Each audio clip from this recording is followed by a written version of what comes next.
রাজধানীর মিরপুর এলাকায় আছেন সহকর্মী তোহা খান তামিম এবং চট্টগ্রামের কাজীর দেউরিতে আছেন শফিকুল আলম। চলে যাব তাদের কাছে। প্রথমেই যাচ্ছি তামিমের কাছে মিরপুরে। তামিম,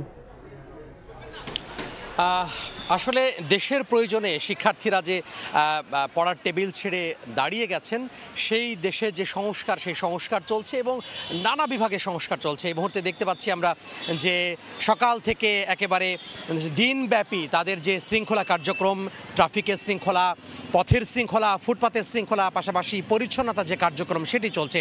এই মুহূর্তে মিরপুর এলাকায় রয়েছি এবং মিরপুর এলাকায় আমরা দেখতে পাচ্ছি ফুটপাতের পাশে যে দেয়াল লিখন চলছে, সাদা শুভ্র দেয়ালটাকে ফুটিয়ে তোলা হয়েছে। এরপরে সেখানে নানা ধরনের বাংলাদেশের পক্ষে যে স্লোগান, দেশের পক্ষের যে স্লোগান, সেটি ফুটিয়ে তোলা হয়েছে। লাল সবুজের পতাকা ফুটিয়ে তোলা হয়েছে, মানচিত্র ফুটিয়ে তোলা হয়েছে।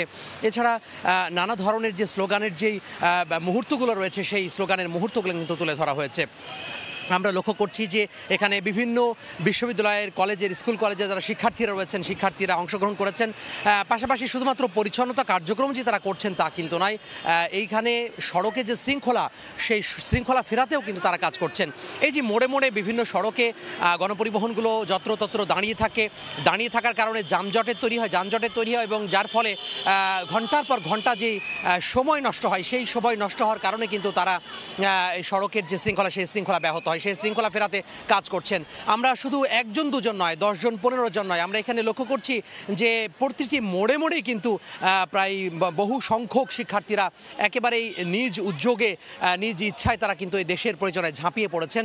দেশের যে সংস্কার, সেই সংস্কারের জন্য তারা আসলে এক প্রকার যুদ্ধে নেমেছেন, এক প্রকার সেই চেষ্টা তাদের মধ্যে আমরা দেখছি। এবং তারা বলছেন যে ট্রাফিকের মতো তারা হয়তো মামলা দিতে পারছেন না, তারা হয়তো জবরদস্তি করতে পারছেন না, কিন্তু এই যে সচেতনতা বৃদ্ধি, সেই সচেতনতা বৃদ্ধির তারা কাজ করছেন। পাশাপাশি তারা এই আহ্বান জানাচ্ছেন যে এখন যে অভ্যাসটি তারা গড়ে দিচ্ছেন, সেই অভ্যাসটা যেন সারা জীবন পালন করেন মানুষ। সড়কে যারা নেমেছেন, গণপরিবহন সংশ্লিষ্ট যারা রয়েছেন, সেই গণপরিবহন সংশ্লিষ্ট তারা সবাই নেমেছেন এবং সবাই কিন্তু তারা বলছেন যে এই সবাইকেই, যারা যাত্রী রয়েছেন এবং গণপরিবহন শ্রমিক যারা রয়েছেন, তারা সবাইকেই বলছেন যে এই অভ্যাসটি তারা পালন করেন এবং সারা বছরব্যাপী এই অভ্যাসেই যেন তারা বলীয়ান থাকেন।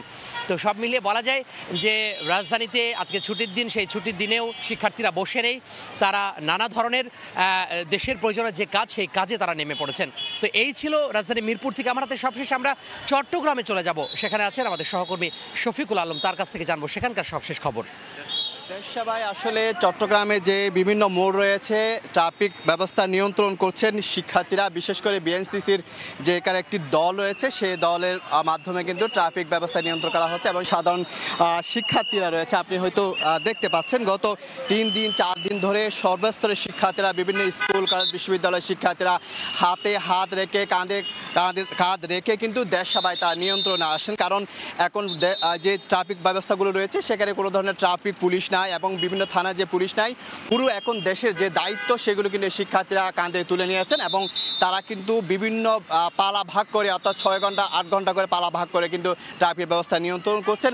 একে সাধারণ মানুষ আসলে যেটি বলছেন, আসলে অন্যান্য সময় যে ট্রাফিক যে ব্যবস্থা থাকে সেটি থেকেই তাদেরকেই, অর্থাৎ ট্রাফিক পুলিশদেরকে মানুষ অমান্য করলেও কিন্তু যে শিক্ষার্থীরা কিন্তু তাদেরকে, শিক্ষার্থীরা যে ট্রাফিকের যে নিয়ন্ত্রণ করছে, সেটি সাধারণ মানুষ সেটিকে সাধুবাদ জানাচ্ছেন এবং সর্বস্তরের মানুষ কিন্তু তারা সাধুবাদ জানাচ্ছেন। শুধু ট্রাফিক ব্যবস্থা নাই, বিভিন্ন আইন শৃঙ্খলা বাহিনীর দায়িত্ব তারা পালন করছে এবং যে বিভিন্ন সিটি কর্পোরেশনের দায়িত্ব কিন্তু তারা পালন করছেন। চট্টগ্রামে যে 2 জন সমন্বয়ক রাফি এবং রাসেলের নেতৃত্বে পুরো চট্টগ্রাম গতকালকে যে সার্কিট হাউস রয়েছে, সেই সার্কিট হাউসে কিন্তু তারা ঘোষণা দিয়েছেন যে থানার দায়িত্ব কিন্তু তারা পালন করবেন এবং জেলা প্রশাসক তারা আশ্বাস দিয়েছেন তাদের বিভিন্ন দলে বিভক্ত হয়ে বিভিন্ন মোড়ে মোড়ে তারা ট্রাফিকের দায়িত্ব পালন করে। আপনি দেখতে পাচ্ছেন বিএনসিসির শিক্ষার্থীরা কিন্তু, বিএনসিসির যে সদস্যরা কিন্তু এসে মোড়ে মোড়ে কিন্তু তারা সেই ট্রাফিক ব্যবস্থা কাজ করছেন এবং তারা যতটুকু সাধ্য সেই ট্রাফিক ব্যবস্থা নিয়ন্ত্রণের তারা চেষ্টা চালিয়ে যাচ্ছেন।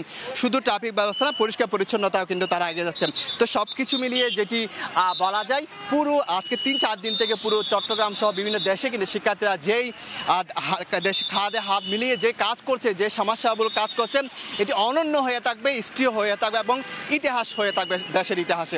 তো এ ছিল আমার কাছে সর্বশেষ তথ্য কাজীর দেউরি থেকে।